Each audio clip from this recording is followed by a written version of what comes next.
G'day, mate. G'day, guys. Could I interest you in a new long distance plan?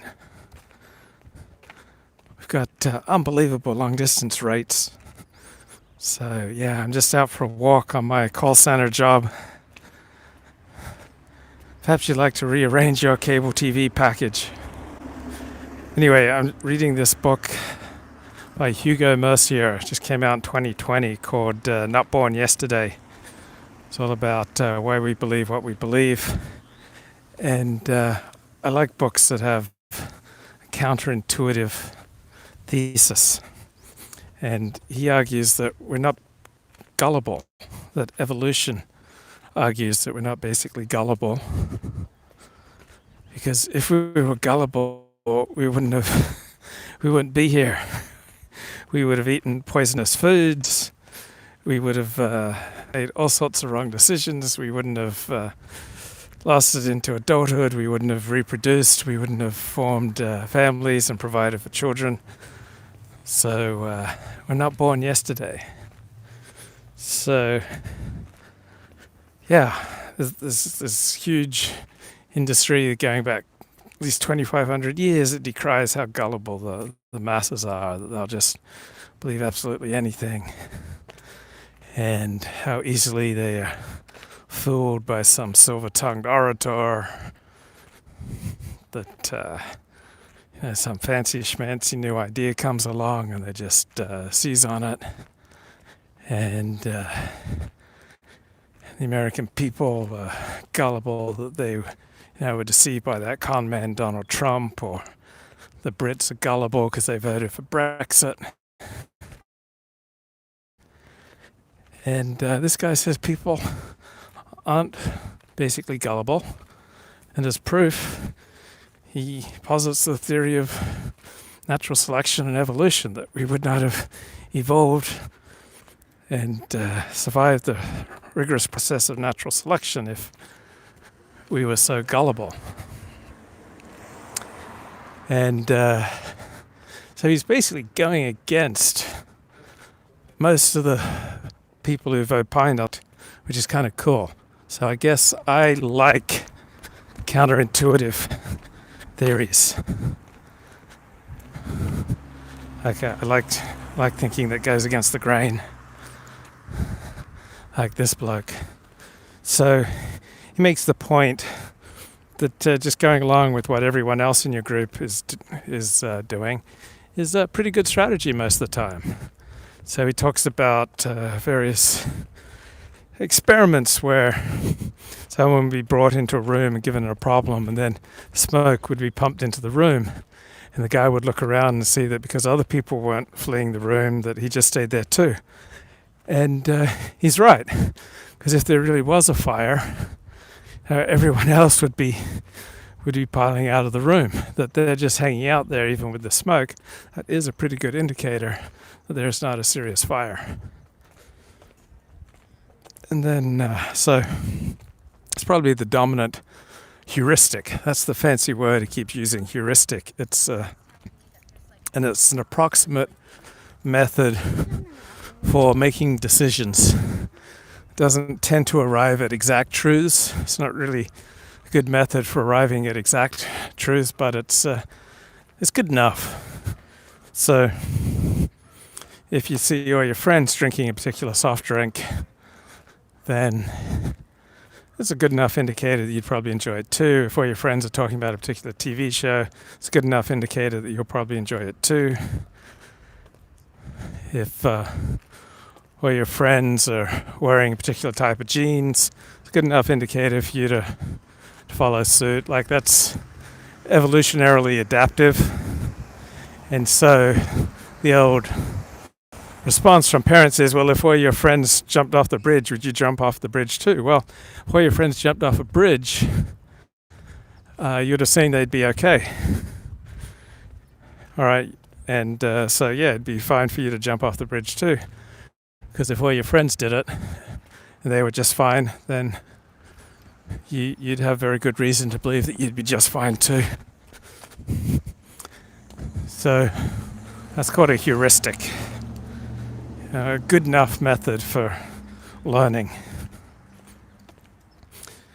So if you're in a class and all your friends have answers to the test and they've got a pretty good track record of getting answers to a test, then if you simply go along with what they advise, that's a good enough heuristic.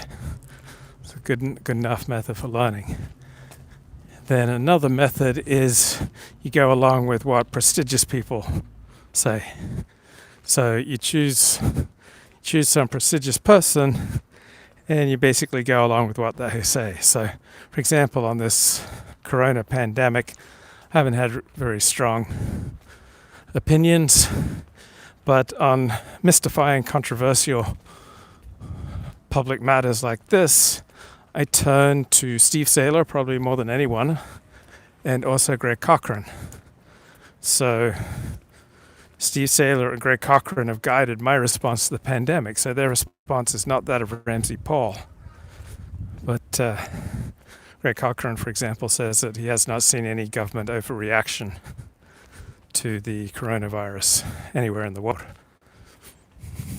So I read very convincing arguments on both sides. One series of arguments is that we're overreacting, and then another series of arguments is that we've underreacted. And I find the arguments on both sides very compelling, but the one that I guess I've chosen to throw in my lot with is the one proposed by Steve Sailer and Greg Cochran. And that argument is that we're not overreacting to the coronavirus.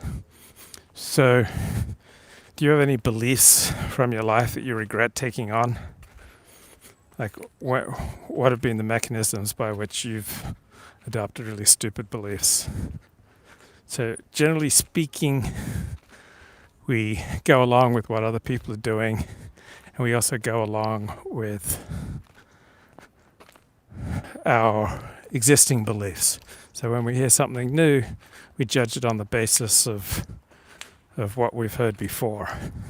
So notice from when I teach Alexander Technique, people's reaction to it primarily is to try to find some other approach that they can compare the Alexander Technique to. And usually that fails. There's nothing else like the Alexander Technique in most people's experience. So when they ask if it's like yoga, no, it's not really like yoga. It's not like chiropractic. No, it's not really like chiropractic.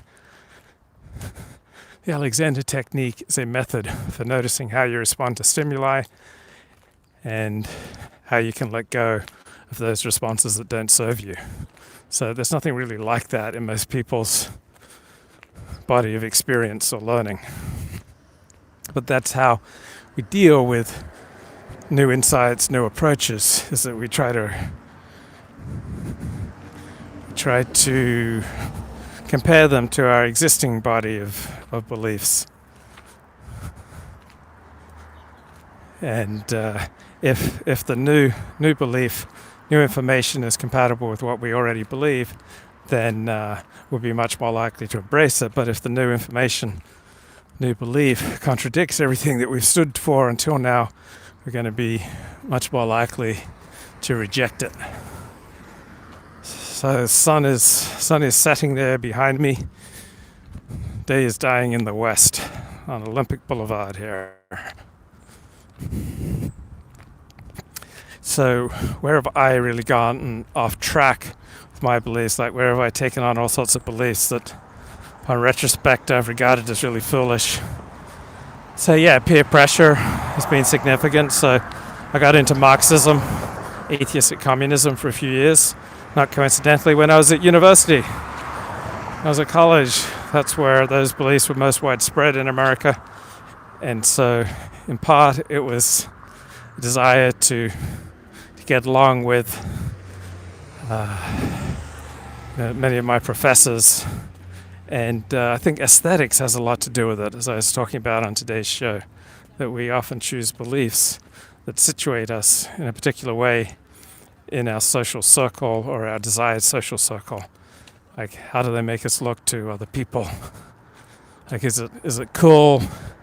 Does it put us in with a happy, successful group? Or does the belief, say, put us in with a bunch of losers and criminals and perverts and people with a dark sensibility? So that's a major way that people choose their beliefs, on the basis of aesthetics. I think that's probably a very middle class thing.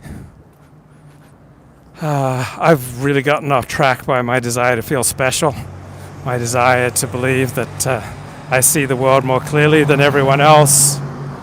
I love like being first to a belief, like seeing a movie when it first comes out and then announcing to everyone, oh, this is going to be a big hit. I remember the rush I got from doing that in 1983 with the movie Flashdance.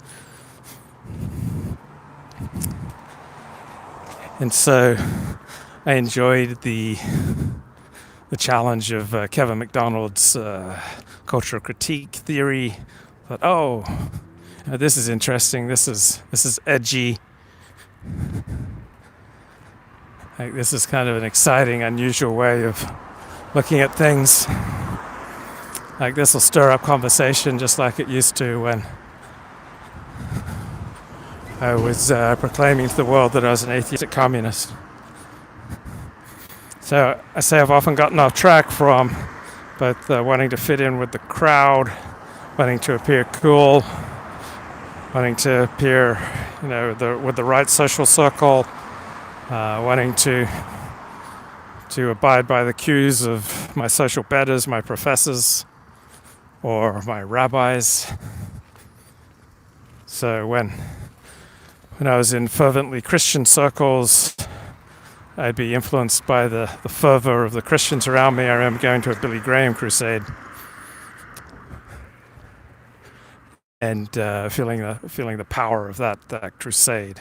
Like when I was in a stadium filled with thousands of people who believed something, that had an influence on me. I think much of the time on my own, it was kind of this desire to uncover secret knowledge, or something thrilling and exciting way of approaching life. I think that's probably what motivated me as a teenager to read all these books on the Kennedy assassination, alleging that there was some nasty conspiracy. So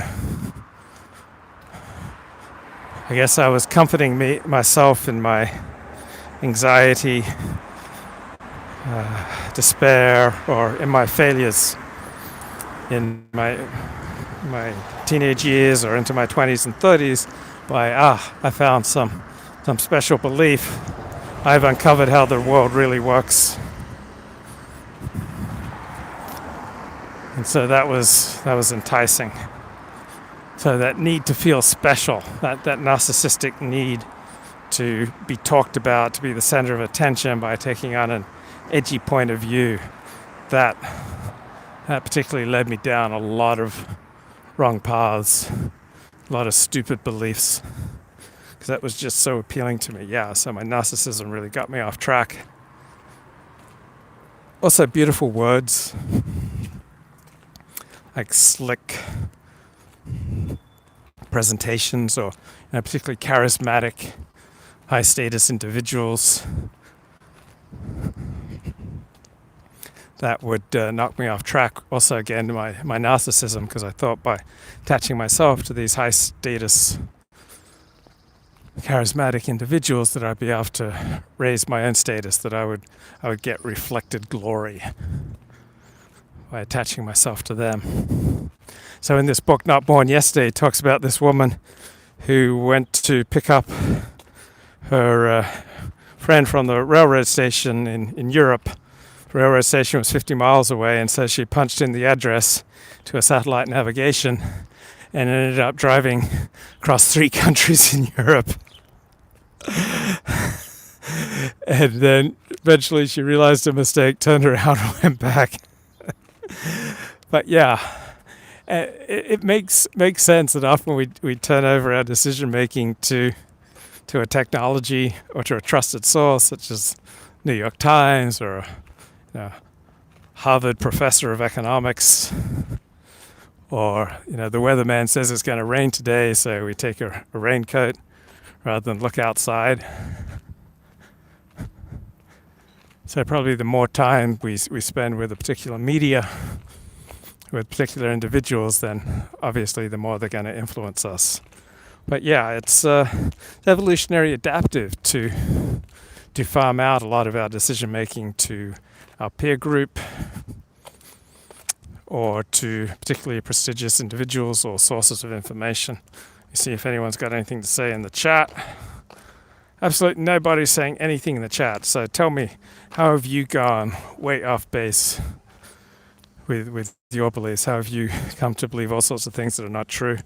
So I think for many people who are into extreme political movements, that this desire to find meaning and purpose, to find an in-group, to find a transcendence, to find an excitement in their political beliefs to make up for a hole in their life, drives people to political extremes on either the right or the left.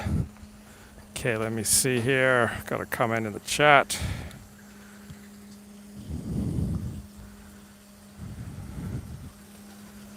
Leftism in my youth was a big mistake. Okay, but yeah, why were you a leftist in your youth? So without knowing, I'm going to assume that this was heavily influenced by your peer group and by the desire to feel cool, right? I guess that was the cool aesthetic. So what was the dominant reason that you're into leftism as a youth? It was the beauty of the words. I was resentful and idealistic. So what were you resentful of? Your parents, society that had not properly appreciated you, not given you sufficient status and rewards. So yeah, resentment's a tremendous way to get off track with your beliefs. That you have some incredibly painful relationships in your life, such as with a parent or authority figures. You develop enormous resentment against them. And so as a consequence, you look for beliefs that completely contradict what these resentment-causing power figures. Parental pain. Yeah, parental pain. So we develop a ton of resentment against parents or other authority figures, and then we run in the opposite direction. We find a purported cure to our pain and resentment by embracing some beliefs. So, why do we believe things that just seem completely irrational on the face of it, such as Marxism and communism? Because they meet a need. They meet a deep need in us. Like, why do so many people embrace Christianity? If you're not a Christian, from the outside, Christianity seems silly, childish, that if you believe something, then or your pain gets taken away, or your sense of inferiority and sinfulness gets removed, and you have guarantee of salvation. So from an outside perspective, that seems nonsense. But from the perspective of someone who feels deeply unworthy, then the Christian message is going to be very appealing. Then why do people join cults? Because they go there and they're loved, and they find this new peer group that loves them and embraces them, and suddenly they feel happy. So if you get in with a group or a way of thinking that makes you feel happy, no matter how irrational and stupid this way of thinking seems to the outsider, think, what was that Jim Jones cult? Right? People who joined that cult, I would assume they felt happy. They felt accepted, they felt part of something, they felt touch of the transcendent, they were attached to a way of life that gave meaning to their existence, that served as a balm for their pain. So generally, the thesis of this book is that fundamentally we're not gullible, and the irrational beliefs that we take on, they meet our needs, either to relieve ourselves of an unwanted self or to get back at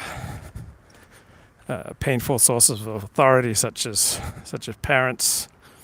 Let me check the chat here.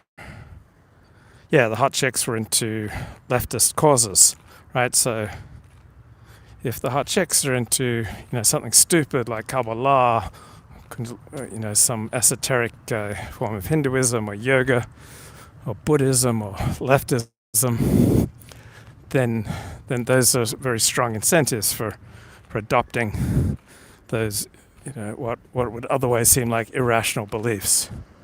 But generally speaking, that we're here today having this conversation on YouTube is proof that we're not gullible, because we would not have evolved to just believe stupid things that come along.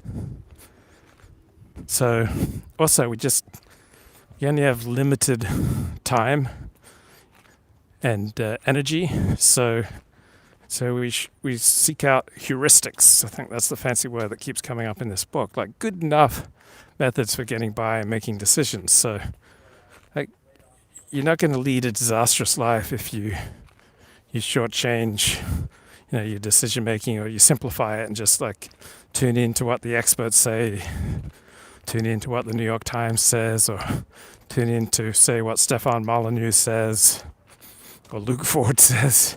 Like if you choose some figure who you think has got a pretty good approach to life, and you turn over some of your beliefs, or you accept some of their beliefs, like that's going to be good enough, right? Good enough, just as in accepting the beliefs of a peer group or of certain high status individuals.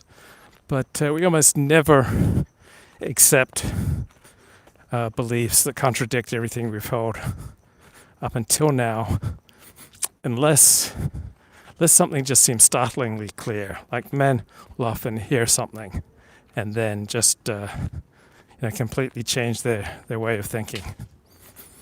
Like they'll hear a good argument. So here's a puzzle.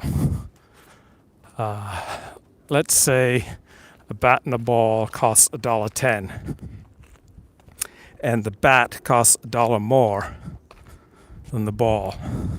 So how much does the ball cost?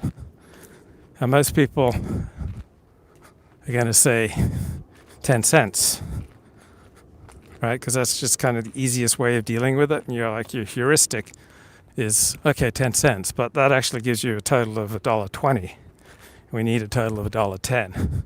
So the real answer, the more analytical answer, you have to put a little more thought into it, is that the ball costs 5 cents, then the bat costs $1.05, then together that makes $1.10. But just getting through life, a good enough heuristic is just to take. And so it's not quite accurate. Like heuristics aren't often accurate, but they're good enough. So much of our beliefs, or much of the ways that we conceive of reality, simply based on the proposition of what is good enough, and following the group, generally speaking, going to be good enough. So not born yesterday, counterintuitive, contrarian argument that we're obviously not as gullible as many people say, and that there are all sorts of rational reasons for why we may believe irrational things, such as to pick up women, or to fit in with a particular social crowd, or to get rid of an unwanted self, or to rebel against sources of authority who wounded us. But these irrational beliefs usually won't carry particularly strong evolutionary prices, otherwise we wouldn't evolve. Okay, let me have a look. I'm resentful, and for me, it's easy to admit that. Yeah, if you're resentful, that's going to distort you, and very likely to lead you to take on all sorts of beliefs that enable you to just like channel your resentment, and it will be a powerful force, an emotional force, will cause you to believe all sorts of things that are not true. But generally speaking, they won't be so damaging that you're going to drop out of the natural selection, right? It won't cause you to violate the rules of evolution and natural selection. Bye-bye.